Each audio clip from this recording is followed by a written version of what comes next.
नमस्कार, think tank देख रहे हैं आप। मैं आपके साथ प्रेरणा शर्मा। नुपुर शर्मा का मामला लगातार सुर्खियों में बना हुआ है, जिसके बाद उन्हें आज वैश्विक स्तर पर समर्थन मिल रहा है। पैगंबर मोहम्मद के बारे में नुपुर शर्मा ने एक विवादित टिप्पणी की थी।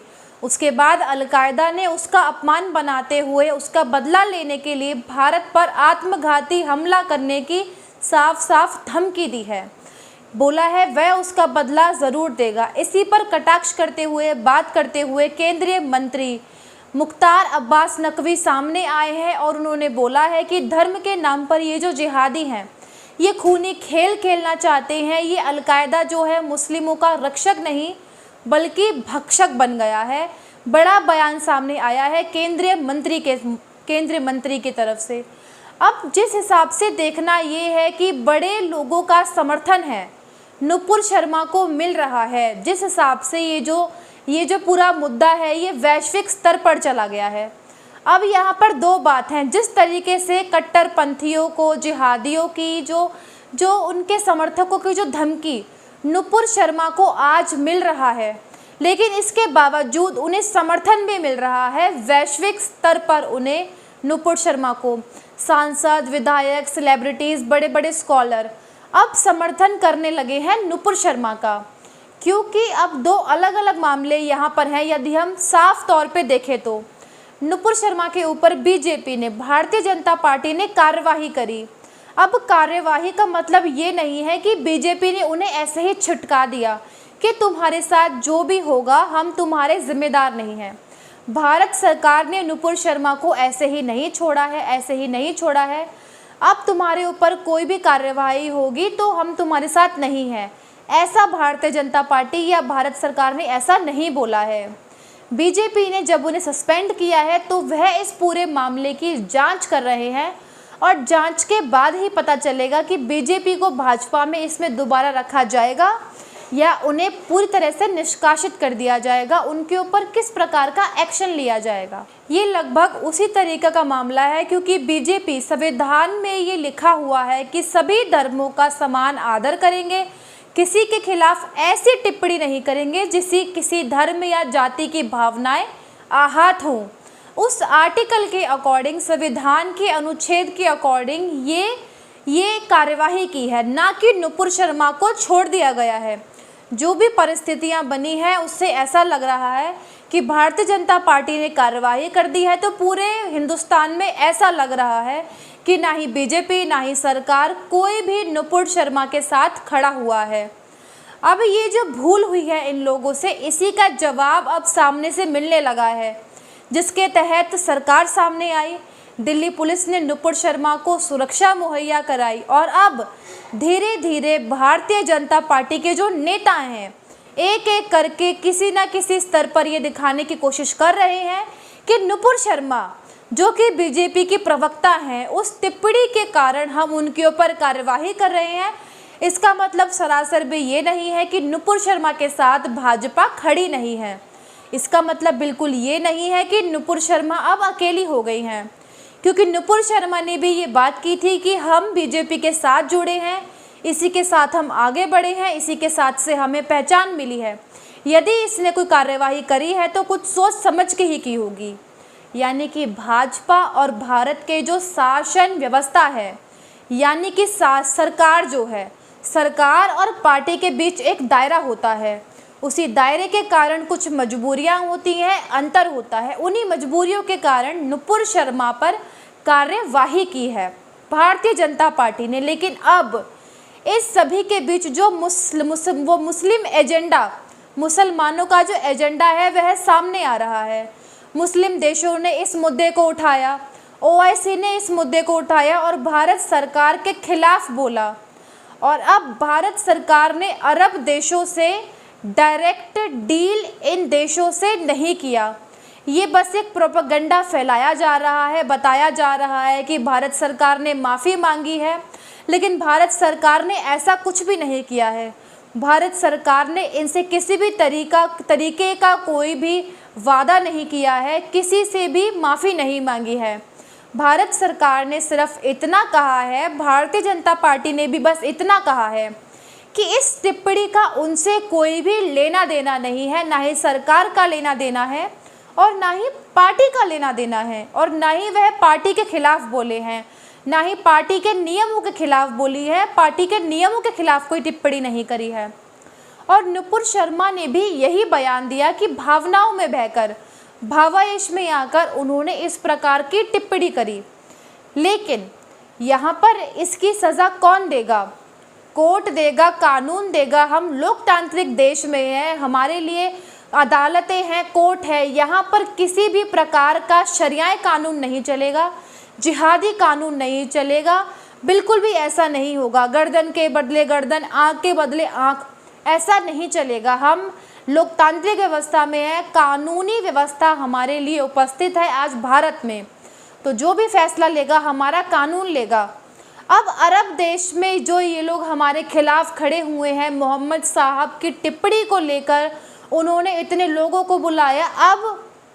अब देखना ये है कि क्या होगा क्या नहीं होगा। अब ये जो एजेंडा फैलाते जा रहे हैं, इनका ये एजेंडा था कि बदनाम किया जाए भारत सरकार को।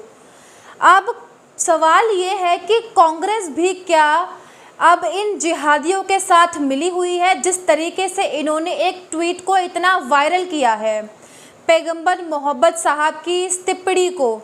लेकिन अब यहाँ पर देखना ये है, अब ये कांग्रेस की बात है और दूसरी कांग्रेस के जिस नेता ने ये किया, पाशा ने, ये उसकी बात है। अब ये दोनों को आप एक साथ देखिए, इसके बाद ये पता लगेगा कि कांग्रेस की राजनीति क्या है, मुस्लिमों की राजनीति क्या है हिंदुस्तान में, और हिंदुओं की राजनीति क्या है। सबसे पहले कांग्रेस की राजनीति की बात करते हैं। कांग्रेस ने ये जो पुतिन का मामला उठाया, कांग्रेस के एक नेता ने, इनके खिलाफ कुछ बोला नहीं है। कांग्रेस के आधिकारिक ट्विटर हैंडल से ये होना चाहिए कि इस तरीके से अफवाह क्यों उड़ानी चाहिए, क्योंकि ये जो मामला है ये बहुत पहले का है, फ्रांस के समय का ये मामला है और इसके बाद की स्थितियों में पुतिन ने कुछ बात बोली थी।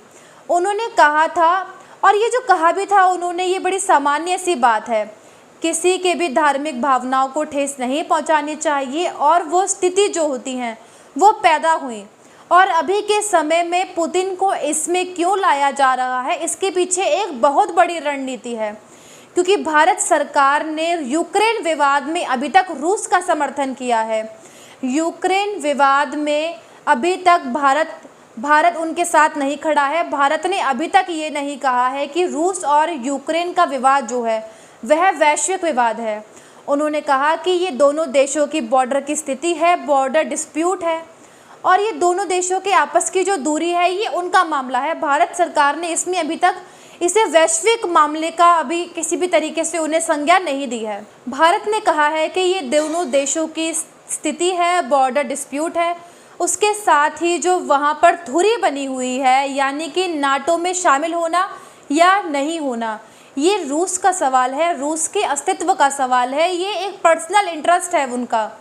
ये फॉरेन पॉलिसी में एक बड़ा बदलाव था, उस हिसाब से ही यूरोप और अमेरिका ने भारत पर दबाव बनाया, लेकिन भारत इस दबाव में नहीं आया। कांग्रेस के नेता भी बार बार कह रहे थे, उछल उछल के, कूद कूद के, कि भारत को यूक्रेन के साथ खड़ा हो जाना चाहिए, ताकि उन लगे कि भारत की ये जो नीति है वो भारत की नीति घटिया नीति दिखे। इसी तरीके से पड़ोसी देश जो थे वो हमारे दुश्मन बन गए। श्रीलंका में हमारी नीति रही, कांग्रेस के समय में श्रीलंका भी चीन के साथ खड़ा हो गया, उस नीति को इस बीच में बदला गया। हमारी विदेश नीति में ये देखा गया कि हम लोग कौन सी पॉलिसी अपनाएं, पहले पड़ोसी देशों को अपने साथ लाएं, फिर उसके बाद की स्थिति को देखें। तो जो हमारे कन्वेंशनल रिलेशनशिप हैं, परंपरागत रिलेशन है, मजबूती के साथ बना रहे, इससे हमारा क्या फ़ायदा होगा। ऐसे ही नहीं किसी के मौखिक दबाव में आकर हम किसी का भी साथ दे लें।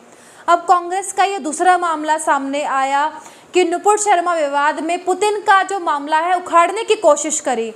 ये कांग्रेस की तरफ से एक बड़ी राजनीति खेली गई, लेकिन कांग्रेस की ये जो पोल पट्टी है ये थोड़ी देर में ही खुल गई, क्योंकि ये सोशल मीडिया का ज़माना है।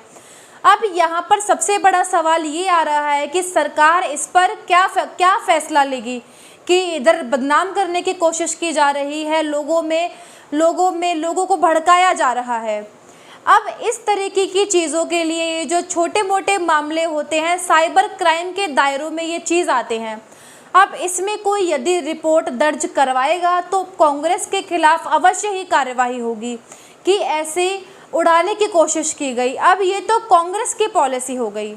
अब बात यह है कि यहाँ की जो पॉलिटिक्स है, नुपुर शर्मा का विवाद आया, पैगंबर मोहम्मद के खिलाफ उन्होंने कुछ ऐसी टिप्पणी दी, आपत्तिजनक टिप्पणी दी, भारतीय जनता पार्टी ने कार्यवाही भी करी। लेकिन अब उसके बाद आप देखिए हिंदुस्तान की जो राजनीति है, हिंदुस्तान में अलग अलग पार्टियों के, इसमें हम बीजेपी को अलग रख देते हैं, अलग अलग पार्टियों में हर जगह से आपको दिखाई देगा कि कोई ना कोई मुस्लिम नेता नुपुर शर्मा के खिलाफ जहर उगल रहा है।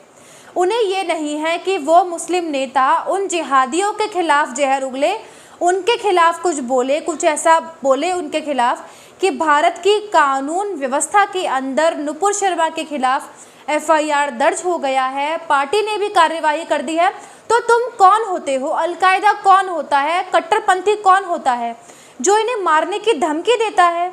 ये एक्सपेक्टेंस है कि दो तरीके की पॉलिसी दो पूरी दुनिया में चल रही है, कॉन्स्पिरेंसी चल रही है दो तरह की, कि हम जो बड़ी कार्यवाही होगी उसमें ये डर का माहौल पैदा किया जाएगा, खौफ का माहौल पैदा किया जाएगा, उसको हम चुपचाप से स्वीकार करेंगे, मुस्कुराकर खुश होकर उसका 1% भी विरोध नहीं करेंगे, समर्थन नहीं करेंगे।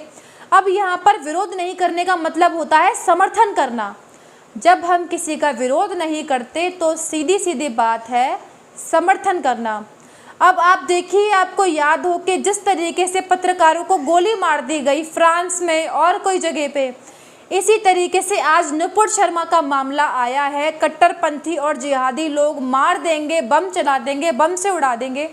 तो उस समय जो ये इस्लामिक स्कॉलर अपने आप को बताते हैं कि हम मुस्लिम तथाकथित नेता हैं, विद्वान हैं, स्कॉलर हैं, हम इस्लाम की पढ़ाई पढ़ चुके हैं, या फिर इसके बाद जो लिबरल गैंग यहाँ पर चलता है जो हिंदुओं के मामले में लगातार बात करेगा कि हिंदुओं का जो ये जो ज्ञानवापी का मामला आया, शिवलिंग का मजाक उड़ाया गया, ये बस ज्ञानवापी की बात नहीं है, लेकिन तो सोशल मीडिया पर जो लोग बोल रहे थे अलग अलग तरीके से, बड़े बड़े लोग बोल रहे थे कि ये फव्वारा नहीं है, ये क्या है।